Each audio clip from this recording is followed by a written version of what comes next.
Look, I'm going to be real with you right now. What if everything you thought you knew about Bible prophecies was just scratching the surface? Like, seriously scratching. I've been digging into this stuff for months, and what I've found, it's going to mess with your head.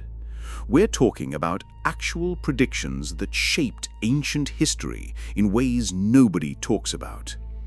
See, most people think prophecies are just, religious stories. But here's the thing that gave me chills. These aren't just stories, they're blueprints.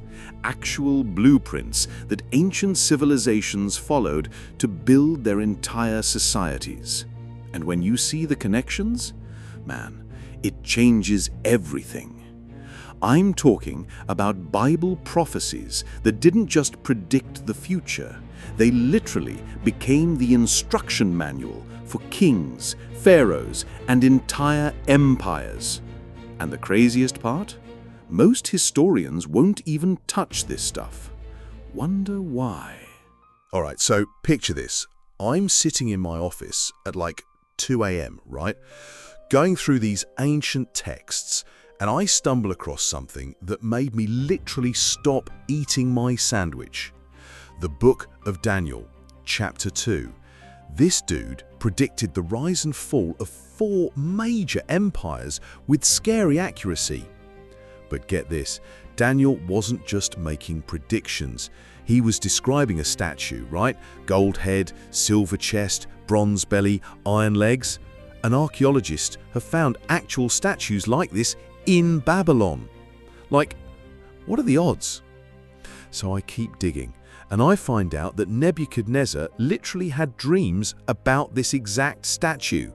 Then he built his empire following Daniel's interpretation.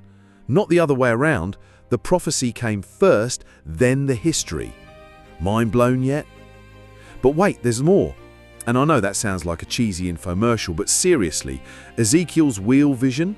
Turns out ancient Mesopotamian texts describe identical flying objects with the same weird details, multiple wheels within wheels, eyes all around them. Sounds familiar?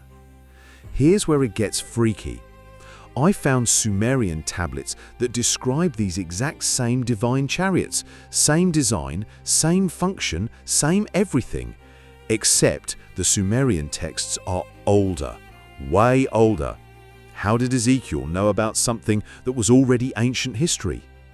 Then I discovered something that honestly kept me up for 3 nights straight. Isaiah's prophecies about Cyrus the Great. He named this dude by name 150 years before he was even born. Not just predicted he'd be important, named him. Cyrus specifically said he'd free the Jewish exiles and rebuild Jerusalem. And guess what Cyrus did when he conquered Babylon?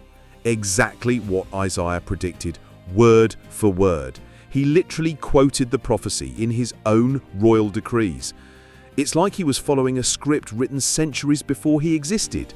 Red flag much? But here's the thing that really messed me up. These weren't just lucky guesses.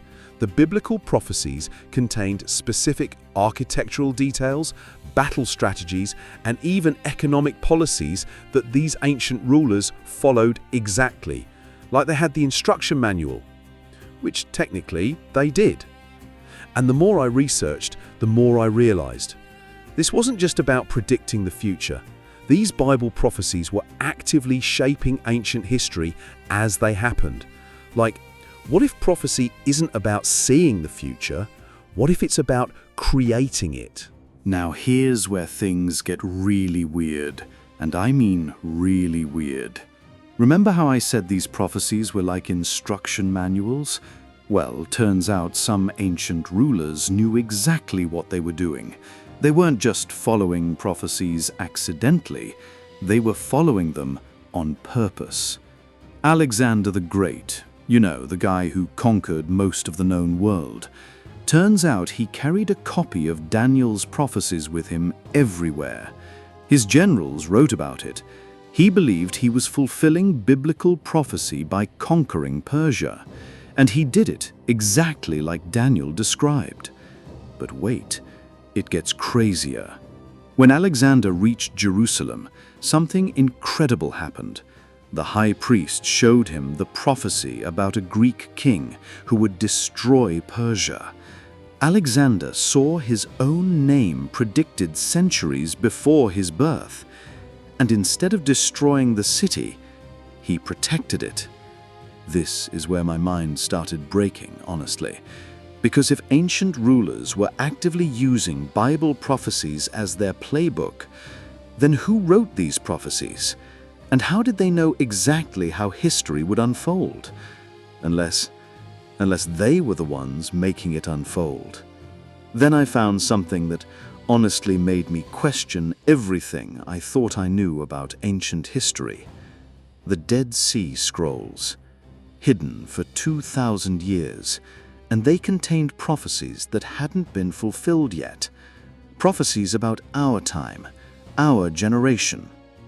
Look, I know how this sounds. Trust me, I get it. But the mathematical probability of all these predictions being random coincidences, 1 in 10 to the 157th power, that's more unlikely than randomly selecting one specific atom from the entire universe twice. And here's what really keeps me up at night. If these ancient prophecies were this accurate about past events, what about the ones talking about future events? The ones that haven't happened yet? Because according to the same texts, we're living in the time period they were most worried about. The Book of Revelation, Daniel's 70 weeks prophecy, Ezekiel's temple vision, all of them point to the same time period, our time period. And if they were right about Babylon, Persia, Greece, and Rome, what makes us think they're wrong about what comes next? But here's the part that actually terrifies historians. These prophecies don't just predict political events. They describe technologies, social changes, and global situations that ancient people couldn't possibly have imagined, unless someone or something was showing them our future. Daniel talked about knowledge increasing exponentially in the end times, people running to and fro across the earth, global communication happening instantly. Sound like anything you know? Because that's basically describing the internet and air travel in 600 BC. Revelation describes a global economic system where no one can buy or sell without a specific mark. Scholars used to think this was impossible. Then came digital currency, biometric identification, social credit scores. Now it doesn't sound impossible at all. It sounds inevitable. And if you think that's coincidence, well, you haven't seen anything yet. Because what I'm about to show you will completely change how you look at both ancient history and our current world. Stay with me here. This is where it gets really intense. Okay, so remember how I said some ancient rulers were following Bible prophecies on purpose? Well, I discovered something that's going to blow your mind completely. They didn't just follow the prophecies, they were in contact with whoever wrote them. And I have proof. The Cyrus cylinder, it's real, it's in the British Museum, and it's inscribed with something incredible.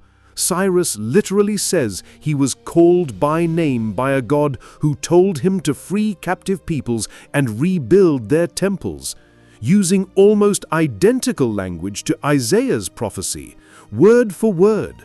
But here's where it gets absolutely insane. Cyrus wasn't Jewish. He wasn't following Jewish traditions. He was Persian, following Persian gods. So why did he quote Hebrew prophecies exactly? Unless the same source was talking to both Isaiah and Cyrus.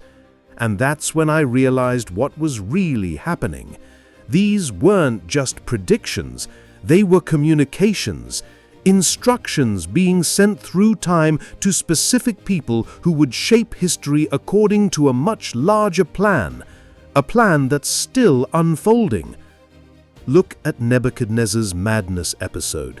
Suddenly goes crazy for 7 years, lives like an animal, then snaps back to sanity and writes about the Most High ruling over human kingdoms.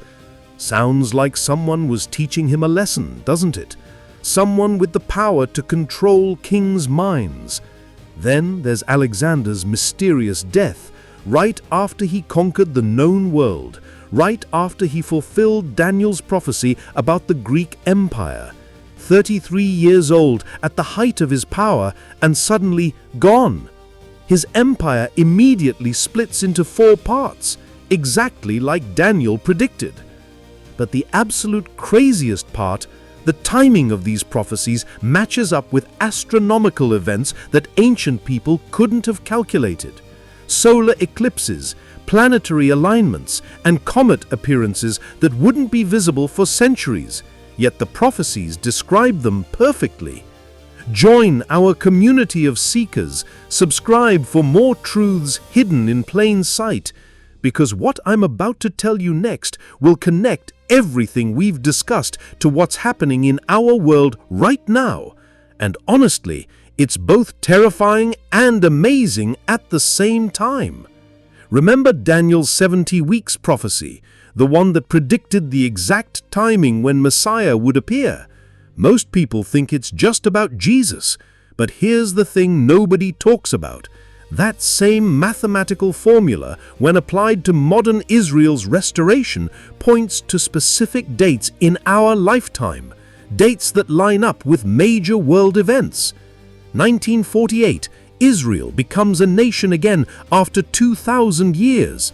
1967, Jerusalem is recaptured. 1973, the Yom Kippur War happens on the exact day Daniel's prophecy indicated. 2020, the Abraham Accords are signed.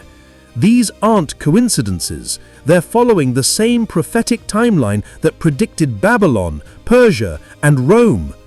And Ezekiel's temple vision, the one with exact measurements and specifications, Israeli architects have discovered those measurements describe a structure that could actually be built with modern technology, but not ancient technology. It's like Ezekiel was seeing blueprints for something meant to be built in our time. So here's what keeps me up at night now.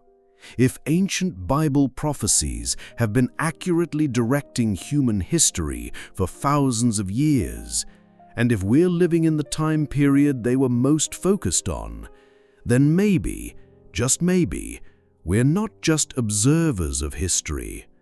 Maybe we're active participants in the greatest story ever told. If this resonates with your soul, don't forget to like, share, and subscribe right now. Because this isn't just about ancient history anymore. This is about understanding our place in a story that's been unfolding for millennia. And maybe, just maybe, understanding what role we're meant to play in what happens next. Here's the ultimate truth that changed everything for me. Bible prophecies aren't just about predicting the future. They're about revealing that there's an intelligence beyond human understanding that has been orchestrating history from the beginning, an intelligence that sees all of time as a single moment. And if that's true, then every choice we make, every moment we live, is part of a story much bigger than we ever imagined. The question isn't whether prophecy is real. The question is, what happens when we finally understand our part in it? What do you believe? Comment below and share your insight.